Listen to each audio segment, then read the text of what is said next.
I'm recording, I do believe. Yes, it says recording. Okay. One of the first lessons that I learned from the garden, I learned from a book. I was dreaming and scheming about what I wanted my garden to look like, and I found some absolutely marvelous resources in books.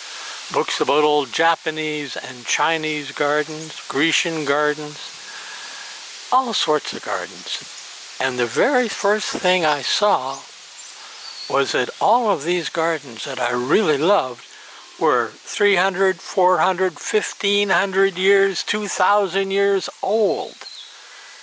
Gardens are a never-ending project. That's just the fact of life. And that's the lesson the books taught me. The garden itself reinforced that, and I have, I hope, transferred that little bit of wisdom to my life. At almost 71, I still see places where I need to reform and re-educate and improve on myself. And I'm going to try to do it. I may not succeed, but I'm going to try because it's fun. Now, you are looking at a blood red or reddish orange, depending on your monitor, gomamela. The thing I want to tell you about this gomamela is that it is incredibly rare. We've been on this land for about 20 years, and we have been growing gomamelas pretty much the whole time of one color or another. And in those 20 years, exactly twice that I've noticed, and I'm in the garden most days, looking around, even with my bad eyes, I saw this one hidden in the bushes. Only twice has a gomamela changed color. Not the entire plant, just a simple branch, and it changed color. In this case, from a salmon pink gomamela to this beautiful red gomamela. It's the second time, you've seen the other one before in my blog, it's the second time that this has happened in 20 years. So what did I do? I thanked the gomamela bush, as is only right and proper. I trimmed it off, cut it off, I suppose you should say bluntly, with a nice pair of scissors. And I put it in with the peanuts in a bag that wasn't growing any peanuts because, lo and behold, I had tried an experiment in that particular bag that it's in that failed. Ah, well, that's part of the garden. Another lesson the garden is taught. Not everything's going to work the way you want it to. But aside from that, this is the second time I found a gomamela change color. I've cut it, pruned it off, that's the word I was looking for, scraped the bark off the branch, put it in marvelous soil, held it upright, and we'll see if it grows. I have every hope that it will, but you just never know for sure. Second time in 20 years. Now, for another really rare occasion, as in this is the first time it's ever happened. I gotta lift this up just a bit, so bear with me, folks. I'll try not to really muck up your eyes by moving it too quickly. Now come on back into focus. That's my boy. Okay, right about there, you're looking at, on your left-hand side, lemongrass that we use for cooking, and that when the dogs are sick, they like to chew on for medicine. To the left of that are the strawberries. You've seen them before. That's not a big deal. What is a big deal is that for the first time today, and it wasn't easy, what I had to do, and again, I'm going to be moving this. There we go. Here we come. Here we come. There. You've all seen this too, haven't you? That is, I have no idea if that's focusing in, but I hope it is. That is our condom-shaped white mosquito net that covers our lettuce and our peach eye and a few other things that we want protected from bugs. And I snuck in behind that. There's about 8 inches between it and the fence at its narrowest, and I just get in. And as I snuck along this way, and I'll take you back to where I snuck to, I snuck to the strawberry plant that is right behind that lemongrass, and I plucked with my own 2 little fingers what I saw yesterday. I thought, I can't get in there. And yesterday I couldn't because I wasn't walking too good. But today I was moving a lot better. I still am. And I got in behind and I plucked the first, numero uno, #1 sweet strawberry that we have ever had in our garden. Now, if I swung the camera around and I had a zoom lens, hint, hint, wife, I'd love a zoom lens for my birthday, but that hint's probably not going to be paid attention to because a good zoom lens is going to cost me more than my monthly pension, and I don't need it that badly, so it's okay, wife. Not to worry, my lady.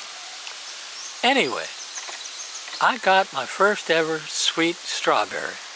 I've plucked 2 or 3 before this, but they were hard and they were tartish, shall we say. Whereas today, this one was sweet.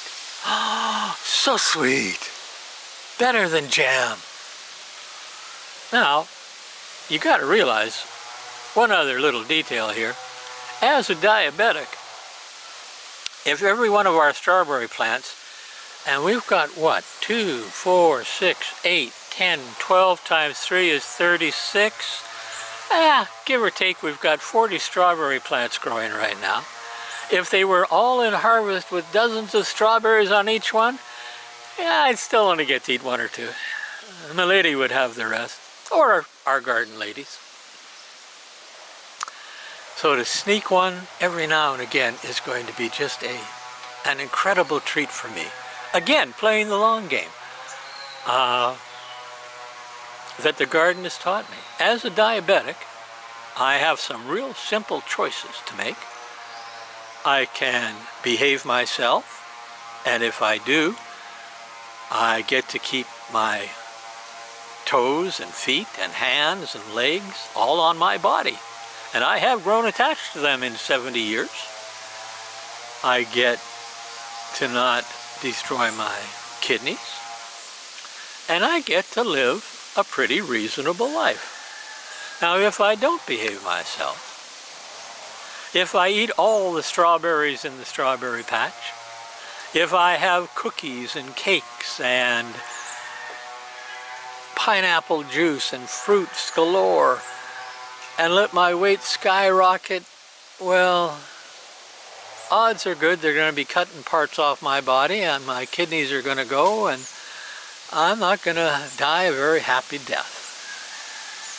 Now, it isn't that I mind dying. I got my head wrapped around that a fair number of years ago. I'm not claiming the great warrior mentality, I'm just claiming reality. Check, time. Everybody dies, except if you believe it. No, even Jesus died. He got resurrected. There was an Old Testament prophet, though, that got taken up into heaven without dying. I suppose that's even one better than Jesus, isn't it? But that's an argument I'll have with my brother another day. I don't want one today. I'm not afraid of dying. I mean, I have led an interesting life, and if I put a list of things up that says, these are the things that maybe it wasn't too smart for me to try, and these are the things that I really wish I had tried, the not too smart list far outweighs the I really wish I had tried it list. And that's not a bad way to go into your final years, into the winter of your life. I'm happy with what I've done, and there's not much that I wish I had done that I haven't. So there you go. The long game. It makes sense now. And this garden is a long game. It's gone through multiple I can't even count the number of different incarnations. This last one, of course, is because of Super Typhoon Odette. Now, if I was in another section, I could show you where we piled all the bamboo and dead leaves and dead branches, and at least dead branches that weren't good for firewood, and stuff that fell onto our land from the sky and the trees and the bamboo. And underneath what was a 3-meter tall pile of cut down, broken organic material, there is now ½ meter of incredible soil, and that's what the gomamela got put in. It's what the strawberries are in.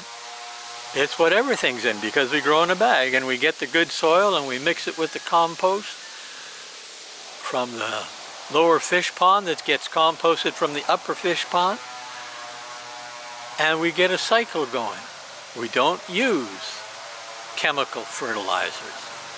We don't use them because it's a no-win situation. The soil gets worse, you need more chemicals. The soil gets worse, you put in more chemicals, and eventually you end up with absolutely useless soil and a huge bill for chemicals. And food that poisons you as much as feeds you. Our food feeds us. The long game. That's important. In relationships, in life, in gardening, in the world. I mean, take a look around you. What's a real short game outlook? We gotta stay with the carbon-based fuels. What's the long game outlook? It's gonna hurt, but we gotta reduce what we're putting in the air. Very different attitude. I prefer the long game there too. Canada, showing complete ridiculousness, has decided that a pipeline that travels from the prairies to the west coast of Canada has become uneconomical, impossible to build. There's da-da-da-da-da problems with it. And yet, they're going ahead. Canada has signed on to every carbon reduction plan that the world has ever put together.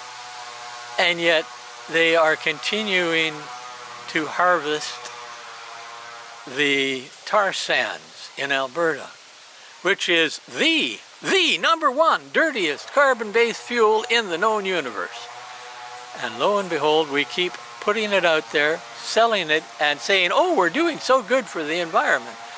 Well, Alberta says we need the money now. Short game. The world says leave it in the damn ground. We want our children to breathe. Long game. Short game's going to win. It usually does. That's just the way we're built. Greed overarches need every darn time. You'll find that in Buddhism, Islam, Judaism, Christianity, Jainism. You name the ism, you'll find that golden rule there. Greed overarches need. Simple. You can't beat it. So we live with it the best we can. In our little bit of the world, we try to make it greener and better. Doesn't always succeed, but we try. So now I'm going to bring this down. Not too quick, Brian, my boy, not too quick. All right, bring down a little more. There you go. And that, as you know I usually do, and I get to do it because it's mine, at 14 going on 15 minutes, that's enough chatter for this morning. One other little detail. I am beginning to like the way Skype handles my output. If any of you want to, feel free to drop me a line at Astronomer Brian, ASTRONOMERBRIAN, all lowercase, period. No, Astronomer Brian at gmail.com. Easy enough to drop me a line and let me know what you think of this new blog setup.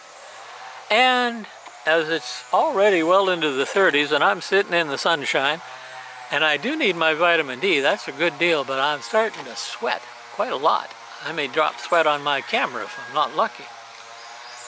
And I hear that my old home ground, British Columbia, they're in a heat wave right now. So to Rick and Donna and Brenda and those that still live in the lower mainland area, your highs are about what we're used to going through. Enjoy. We like it. Gives you a good suntan and keeps the blood flowing in old age. That's all for now, folks. Bye-bye.